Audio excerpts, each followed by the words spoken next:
क्या आपने कभी यह अनुभव किया है कि जीवन कभी कभी ऐसे मोड़ पर लाकर खड़ा कर देता है जहां कुछ भी समझ में नहीं आता? जब सब कुछ अपने हाथ से निकलता दिखाई देता है, तब मनुष्य के भीतर एक ही प्रश्न उठता है, क्या परमेश्वर अब भी मेरे साथ है? ऐसे समय में बहुत से लोग हार मान लेते हैं, लेकिन कुछ ऐसे भी होते हैं जो अंधेरे में भी विश्वास को थामे रखते हैं। बाइबल में एक स्त्री की कहानी है जो इसी विश्वास की मिसाल बन गई। उसका नाम था रुत, पर उसकी यात्रा नाओमी नाम की दूसरी स्त्री से शुरू होती है। नाओमी का जीवन पहले शांति और समृद्धि से भरा था, लेकिन अचानक परिस्थितियों ने उसका सब कुछ छीन लिया। उन दिनों इजराइल में न्याय लोग शासन करते थे और उस देश में अकाल पड़ा। बैतलहम की भूमि जो कभी रोटी का घर कहलाती थी, अब सूख चुकी थी। एलीमेलेक, जो नाओमी का पति था, अपनी पत्नी और अपने 2 पुत्रों महलोन और किलियोन के साथ मोआब देश में रहने चला गया। यह निर्णय कठिन था, क्योंकि मोआब वह भूमि थी जहां यहोवा की उपासना नहीं होती थी, जहां लोग मूर्तियों की आराधना करते थे। लेकिन जब भूख और अभाव सामने होता है, तब विश्वास की परीक्षा शुरू होती है। नाओमी और उसका परिवार अपनी भूमि छोड़कर परदेश में चले गए। शुरू में शायद उन्हें लगा होगा कि सब कुछ ठीक हो जाएगा। मोआब की भूमि में कुछ समय तक उनका जीवन चलता रहा, परंतु धीरे धीरे दुखों का सिलसिला शुरू हुआ। पहले नाओमी के पति एलीमेलेक की मृत्यु हुई। वह अब विधवा हो गई, लेकिन उसके पास अभी उसके 2 पुत्र थे। वही उसकी शेष आशा थी। उन्होंने मोआब की स्त्रियों से विवाह किया। एक का नाम ओरपा था और दूसरी का नाम रुत। कुछ वर्षों तक जीवन चलता रहा, लेकिन फिर वही शोक नाओमी के घर में लौट आया। उसके 2 पुत्र भी मर गए। अब नाओमी अकेली रह गई, एक विदेशी भूमि में, बिना पति, बिना पुत्रों के और 2 विधवा बहुओं के साथ। जिस परमेश्वर की उसने कभी स्तुति की थी, अब वही उसके जीवन में मौन था। फिर भी परमेश्वर की चुप्पी कभी अनुपस्थिति नहीं होती। जब सब कुछ समाप्त लगता है, तब वह अपनी योजना शुरू करता है। नाओमी ने सुना कि यहोवा ने अपने लोगों की सुधि ली है और बैतलहम में फिर रोटी दी है। उसके भीतर एक छोटी सी आशा जगी, शायद लौटने का समय आ गया है। उसने अपने मन में ठाना कि वह अपने देश लौट जाएगी, और जब उसने यह निर्णय लिया तो उसकी 2 बहुएं ओरपा और रुत उसके साथ चल पड़ी। वे तीनों एक अनजान यात्रा पर निकली, एक ऐसी यात्रा जहां भविष्य का कोई वादा नहीं था, परंतु विश्वास की एक किरण अब भी जीवित थी। चलते चलते नाओमी ठहर गई। आंसुओं से भरी आंखों से उसने अपनी बहुओं की ओर देखा और कहा, तुम अपने अपने मायके लौट जाओ। तुम दोनों जवान हो और तुम्हारे सामने जीवन पड़ा है। मेरे पास अब कुछ नहीं है। क्या मैं फिर पुत्र उत्पन्न करूं कि वे तुम्हारे पति हों? नहीं, मेरे पास कोई आशा नहीं। यहोवा ने मुझ पर अपना हाथ भारी किया है। उसकी आवाज कांप रही थी, क्योंकि वह चाहती थी कि उसकी बहुएं दुख से मुक्त रहें, भले ही वह स्वयं अकेली रह जाए। तब तीनों रो पड़ी। ओरपा ने नाओमी को चूमा और लौट गई, पर रुत ठहर गई। तब नाओमी ने कहा, देख, तेरी जिठानी तो अपने लोगों और अपने देवता के पास लौट गई है, इसलिए तू भी अपनी जिठानी के पीछे लौट जा। लेकिन रुत ने उत्तर दिया, मुझसे यह विनती मत कर कि मैं तुझे छोड़कर लौट जाऊं, क्योंकि जहां तू जाएगी वहां मैं भी जाऊंगी, जहां तू रहेगी वहां मैं भी रहूंगी। तेरे लोग मेरे लोग होंगे और तेरा परमेश्वर मेरा परमेश्वर होगा। जहां तू मरेगी वहां मैं भी मरूंगी और वहीं गाड़ दी जाऊंगी।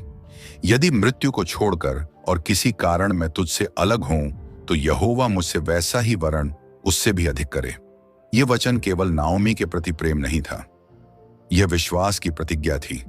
रुत, जो मोआब की स्त्री थी, अब इस्राएल के परमेश्वर को अपना परमेश्वर मान रही थी। रुत ने अपने अतीत को, अपने देवताओं को, अपने लोगों को पीछे छोड़ दिया और एक नए जीवन की राह चुनी, जो विश्वास की राह थी। यह निर्णय केवल एक स्त्री का निर्णय नहीं था, यह परमेश्वर की उद्धार योजना का हिस्सा था, जो आने वाले समय में मसीह के वंश तक पहुंचना था। नाओमी ने देखा कि रुत दृढ़ है, तो उसने उससे कुछ और नहीं कहा, और इस प्रकार दोनों साथ साथ चल पड़ी। 2 स्त्रियां, एक वृद्ध, एक युवा, जिनके पास कुछ नहीं था, पर उनके भीतर विश्वास था। वे चलती रहीं और आखिरकार बैतलहम पहुंच गईं। जब वे नगर में पहुंची, तो सारे नगर में उनके कारण हलचल मच गई। स्त्रियां कहने लगीं, क्या यह नाओमी है? तब नाओमी ने उनसे कहा, मुझे नाओमी मत कहो, अब मुझे मारा कहो, क्योंकि सर्वशक्तिमान ने मेरे जीवन को बहुत दुख से भर दिया है। मैं यहां से भरी पूरी निकली थी, लेकिन यहोवा ने मुझे खाली हाथ वापस लौटा दिया है। यहोवा ने मेरे विरुद्ध गवाही दी है और सर्वशक्तिमान ने मुझे दुख पहुंचाया है। तो फिर तुम मुझे नाओमी क्यों कहती हो? बैतलहम की गलियों में यह दृश्य एक मौन था। लोग देख रहे थे। एक स्त्री जो कभी समृद्ध थी, अब टूटी हुई लौटी थी। पर नाओमी के साथ जो खड़ी थी, वह रुत थी, वही मोआबी स्त्री जो अब यहोवा की शरण में आ चुकी थी, और यहोवा का हाथ उनके जीवन में फिर से कार्य करने वाला था। क्योंकि जब परमेश्वर किसी को वापस बुलाता है, तो वह केवल खोया हुआ लौटाता नहीं, वह नया जीवन देता है। इस प्रकार नाओमी और रुत बैतलहम में लौट आईं जब जौ की कटनी आरंभ हुई थी। जब यहोवा के समय में सब कुछ घटता है, तब हर छोटी घटना भी उसके उद्देश्य का हिस्सा होती है। नाओमी और रुत का बैतलहम पहुंचना भी ऐसा ही एक क्षण था। वे लौट आईं जब जौ की कटनी शुरू हो चुकी थी। खेतों में काम चल रहा था। लोग अपने परिश्रम की फसल काट रहे थे। बैतलहम की हवा में अब फिर से जीवन की सुगंध थी। पर नाओमी और रुत के लिए वह केवल शुरुआत थी। उनके पास कोई संपत्ति नहीं थी, कोई सहारा नहीं था और न कोई जानने वाला। लेकिन जब मनुष्य के पास कुछ नहीं बचता, तब परमेश्वर का हाथ अपने कार्य की शुरुआत करता है। रुत, जो अब अपने विश्वास में स्थिर थी, बोली, मुझे खेत में जाने दे और किसी के पीछे पीछे बालियां चुनने दे, जिसके दृष्टि में मैं अनुग्रह पाऊं। नाओमी ने कहा, जा मेरी बेटी, और वह निकल पड़ी। वह नहीं जानती थी कि किस खेत में जाएगी, बस यह जानती थी कि परमेश्वर उसे मार्ग दिखाएगा। बाइबल कहती है, और ऐसा हुआ कि वह उस खेत के हिस्से में आ गई जो एलीमेलेक के कुटुंबी बोअज का था।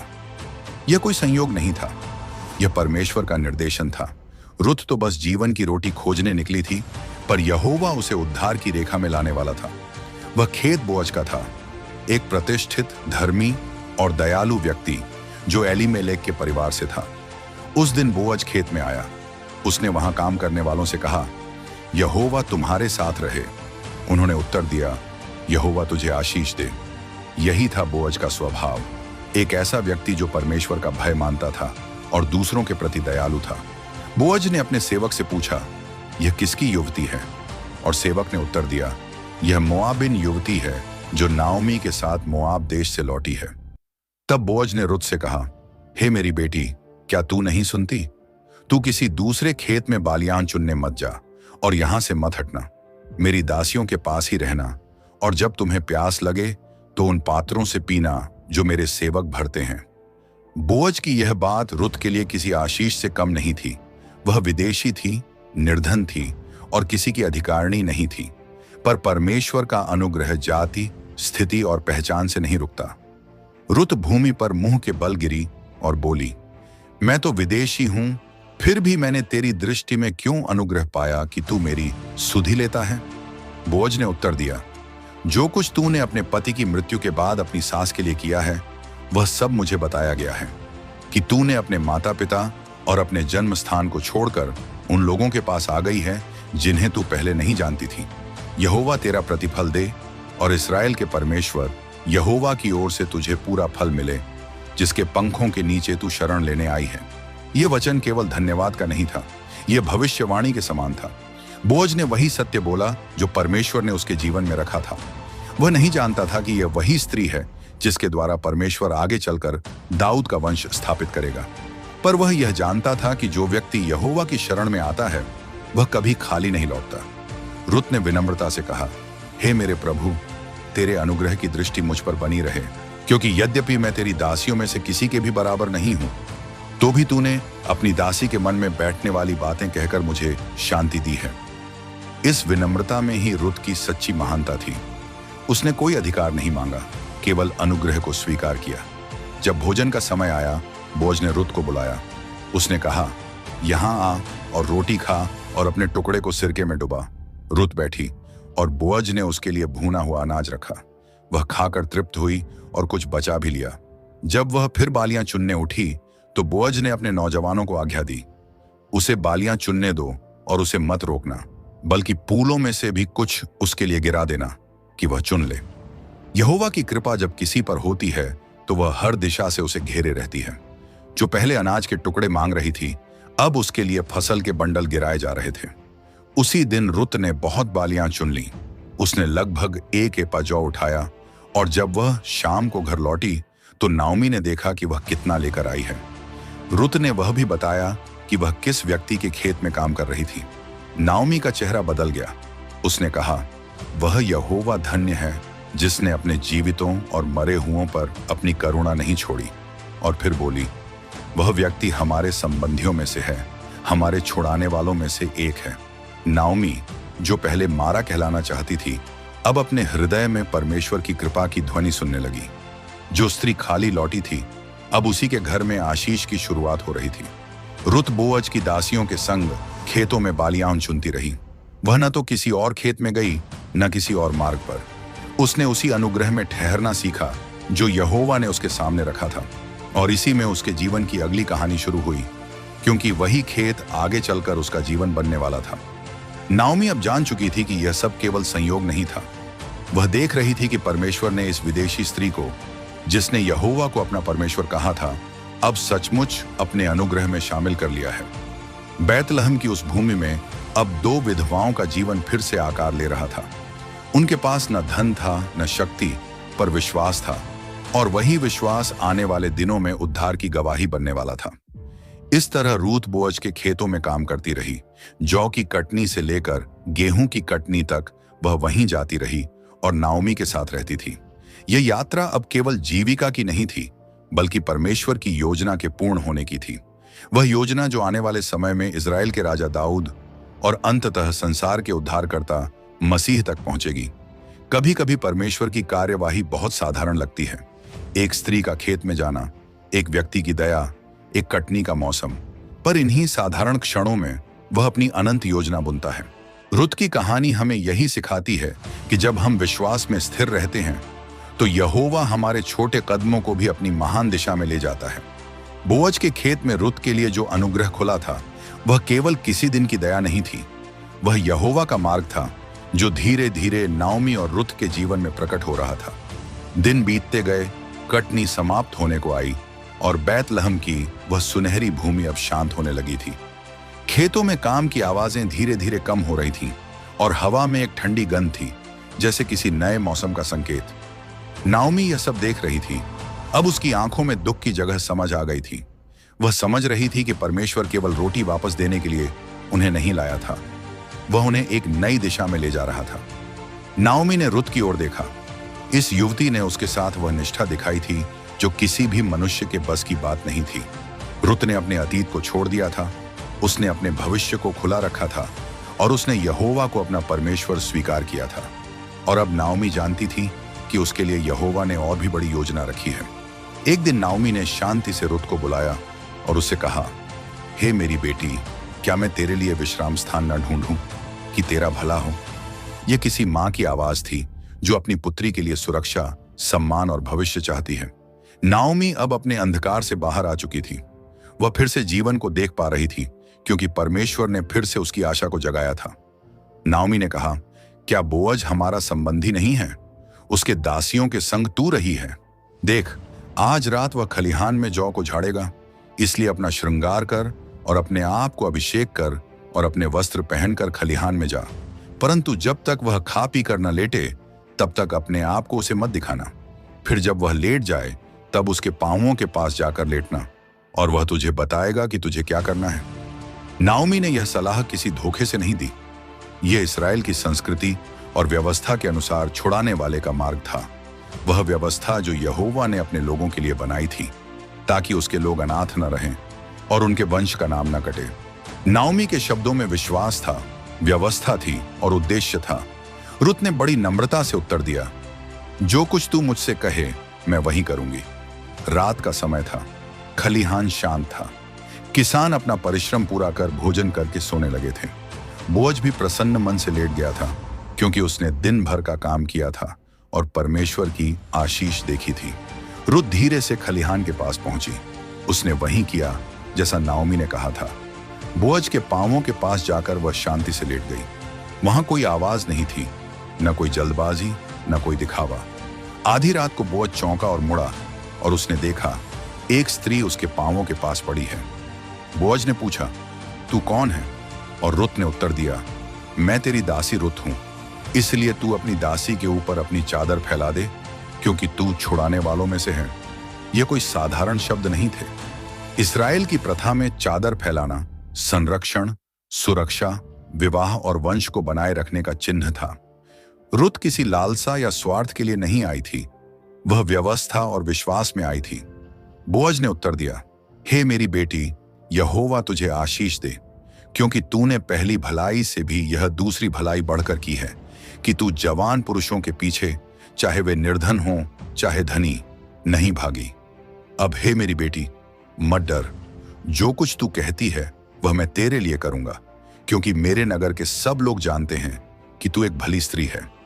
ये शब्द रुत के चरित्र की सच्ची गवाही थे। वह मोआब की स्त्री थी, पर उसके जीवन की पवित्रता बैतलहम के लोगों के सामने चमक रही थी।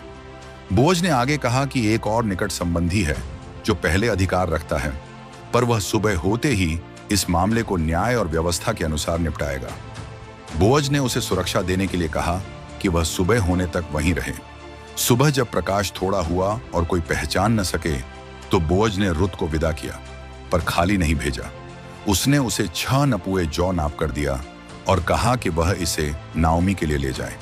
यह केवल अनाज नहीं था, यह आशा का संकेत था। यह बताता था कि बोअज इस विषय को गंभीरता से ले रहा है और यहोवा की योजना आगे बढ़ रही है। जब रुत नाओमी के पास लौटी, नाओमी ने पूछा, क्या हुआ मेरी बेटी? और रुत ने बोअज की सारी बातें उसे बता दी। तब नाओमी ने कहा, हे मेरी बेटी, जब तक यह काम न हो जाए तब तक चुपचाप बैठ, क्योंकि वह मनुष्य तब तक विश्राम न पाएगा जब तक आज ही इस काम को पूरा न कर ले। नाओमी समझ चुकी थी, परमेश्वर अब स्वयं कार्य कर रहा है। रात के उस शांत खलिहान में केवल 2 लोग नहीं थे, वहां स्वयं यहोवा की योजना काम कर रही थी। वह योजना जो दुख के बीच से आशा लाती है, जो खोए हुए को फिर से उठाती है और जो विश्वास रखने वालों को अपने समय में सम्मान देती है। बैतलहम में रात बीत चुकी थी और सुबह का कोमल प्रकाश नगर पर उतर रहा था।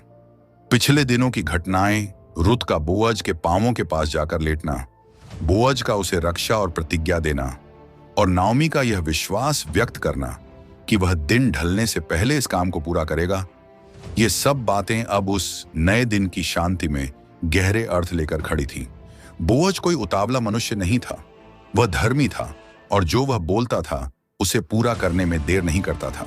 इसीलिए जैसे ही दिन का प्रकाश फैलना शुरू हुआ, वह नगर फाटक की ओर चला, जहां इजराइल के नगरों में कानूनी मामले सुलझाए जाते थे, जहां बुजुर्ग बैठकर गवाही देते थे और जहां किसी भी बात को पूरे समाज के सामने स्थिर किया जाता था। यही वह स्थान था जहां बोअज को आज एक महत्वपूर्ण काम निपटाना था, रुत को विधि अनुसार छुड़ाना और नाओमी के परिवार की विरासत को कायम रखना। बोअज शांतिपूर्वक नगर फाटक पर बैठ गया और थोड़ी ही देर में वह निकट संबंधी वहां से गुजरता दिखाई दिया। वही व्यक्ति जिसके पास एलीमेलेक के परिवार को छुड़ाने का पहला अधिकार था। बोअज ने उसे पुकारा और कहा, हे मित्र, इधर आकर बैठ। वह मुड़ा और बोअज के पास बैठ गया। बोअज ने फिर नगर के 10 बुजुर्गों को बुलाया और उन्हें भी बैठा लिया, ताकि यह सब बात गवाही और न्याय के साथ हो। जो कुछ होने जा रहा था वह केवल निजी बात नहीं थी, यह इस्राएल की व्यवस्था और परमेश्वर के विधान से जुड़ा हुआ था। तब बोअज ने उस निकट संबंधी से कहा, नाओमी जो मोआब देश से लौटी है, वह हमारे भाई एलीमेलेक की भूमि को बेच रही है। मैंने सोचा कि तुझे बता दूं कि तू यहां बैठे लोगों और हमारे कुटुंबियों के सामने उसे मोल ले ले। यदि तू छुड़ाना चाहता है तो छुड़ा ले, और यदि नहीं तो मुझे बता दे, क्योंकि तेरे सिवाय और कोई छुड़ाने वाला नहीं और मैं तेरे बाद हूं। यह बात सुनकर वह व्यक्ति बोला, मैं छुड़ाऊंगा। उसके लिए यह केवल भूमि का मामला प्रतीत हुआ, आर्थिक लाभ, परिवार का विस्तार और अपने जीवन में नई संपत्ति जोड़ने का अवसर। लेकिन बोअज ने बात को अधूरी नहीं छोड़ा। उसने पूरी व्यवस्था के अनुसार अगला सत्य भी उस व्यक्ति के सामने रखा। बोअज ने कहा, जिस दिन तू नाओमी के हाथ से वह भूमि लेगा, उसी दिन तू मोआबिन रुत को भी लेगा, ताकि मरे हुए के नाम को उसकी विरासत पर कायम रखे। यह बात उस व्यक्ति के लिए अचानक भारपूर्ण हो गई। भूमि लेना सरल था, लेकिन रुत को लेना, उसके द्वारा आगे आने वाले वंश की जिम्मेदारी उठाना और अपनी विरासत के साथ बांटना उसके लिए संभव नहीं था। तब उस निकट संबंधी ने स्पष्ट कहा, मैं अपने लिए उसको नहीं छोड़ा सकता। कहीं ऐसा न हो कि मेरी अपनी विरासत नाश हो जाए। तू मेरे स्थान पर इसे छोड़ा ले, क्योंकि मैं नहीं कर सकता। यहां परमेश्वर का हाथ स्पष्ट दिखाई देता है।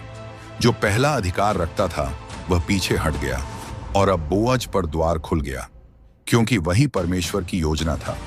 इस्राएल की पुरानी रीति के अनुसार किसी काम की पुष्टि करने के लिए मनुष्य अपना जूता उतारकर दूसरे को दे देता था। यह एक कानूनी संकेत था कि हक पूरी तरह से दूसरे को दे दिया गया है। इसलिए उस निकट संबंधी ने अपना जूता उतारकर बोअज को दे दिया। अब सबके सामने यह स्थिर हो गया कि बोअज ही नाओमी और रुत का छुड़ाने वाला है। तब बोअज ने वहां उपस्थित सब लोगों और बुजुर्गों से कहा, तुम आज यह बात सुन रहे हो कि मैंने नाओमी के हाथ से एलीमेलेक, महलोन और किल्योन की सब संपत्ति मोल ली है, और महलोन की पत्नी मोआबिन रुत को भी मैंने अपनी पत्नी करने के लिए ले लिया है, ताकि मरे हुए के नाम को उसकी विरासत पर कायम रखूं और उसके नाम को उसके भाइयों और नगर के फाटक से मिटने न दूं। यह कोई साधारण विवाह का वचन नहीं था। यह एक वंश, एक परिवार और एक नाम को मिटने से बचाने की प्रतिज्ञा थी। नगर के लोग और बुजुर्ग सब उठ खड़े हुए और बोले, हम साक्षी हैं। फिर उन्होंने बोअज और रुत पर आशीष दी। यहोवा तेरे घराने को राहेल और लिया के समान बनाए, जिन्होंने इस्राएल के घराने को बनाया, और तू एप्राता में समृद्धि पाए और बैतलहम में प्रसिद्ध हो। यह आशीष गहरी थी। वे कहते थे कि रुत और बोअज का घर इस्राएल की माताओं जैसा फलवंत हो और बैतलहम में उनका नाम सम्मानित हो। समय बीता और यहोवा ने रुत को गर्भ धारण कराया। उसने एक पुत्र को जन्म दिया। वे दिन नाओमी के जीवन के सबसे महत्वपूर्ण दिनों में से एक थे। जो स्त्री कभी मेरा नाम मारा है कहकर लौटी थी, अब उसी स्त्री की गोद में एक नवजात बालक रखा गया। उसी परमेश्वर का वरदान जिसने उसके जीवन में फिर से हर्ष की धारा बहाई। बैतलहम की स्त्रियां कहने लगीं, नाओमी के लिए एक पुत्र उत्पन्न हुआ है। नाओमी ने उस बच्चे को अपनी छाती से लगाया, मानो उसके सभी पिछली पीड़ाएं शांति में बदल रही हों। वह बालक उसके शोक का उत्तर था और उसके विश्वास की गवाही। उस बच्चे का नाम ओबेद रखा गया। ओबेद से यिशै उत्पन्न हुआ। यिशै से दाऊद इस्राएल का राजा, और दाऊद के उसी वंश से आगे चलकर यीशु मसीह का जन्म हुआ, जो दुनिया का उद्धारकर्ता कहलाया। इस प्रकार रुत की कहानी केवल प्रेम, निष्ठा या सहायता की कहानी नहीं है। यह परमेश्वर की उद्धार योजना का स्पष्ट प्रकट होना है। एक विदेशी स्त्री जिसने कहा था, तेरा परमेश्वर मेरा परमेश्वर होगा, वही स्त्री अब उस महान वंश का हिस्सा बन गई जिससे संसार का मुक्तिदाता आया। परमेश्वर किसी भी व्यक्ति के जीवन को उपयोग में ले सकता है, चाहे वह कहीं से भी आया हो, यदि वह उसकी शरण लेने को तैयार हो। रुत की कहानी हमें यह दिखाती है कि परमेश्वर की योजना मानव परिस्थिति पर नहीं, मानव के विश्वास पर चलती है। नाओमी ने सब कुछ खो दिया था, पर यहोवा ने उसे फिर से उठा लिया। रूत ने अपने अतीत को छोड़कर निष्ठा और विश्वास को चुना, और इसी विश्वास ने उसे उस वंश में खड़ा कर दिया जो आगे चलकर दाऊद तक पहुंचा, और फिर उसी वंश से मसीह का जन्म हुआ। बोअज ने सत्य और धर्म के अनुसार काम किया, और परमेश्वर ने उसके घर को आशीषों से भर दिया। यह कहानी हमें सिखाती है कि जब हम विश्वास और विनम्रता के साथ परमेश्वर के मार्ग पर चलते हैं, तब वह छोटे छोटे कदमों के माध्यम से भी अपने महान उद्देश्य को पूरा कर देता है।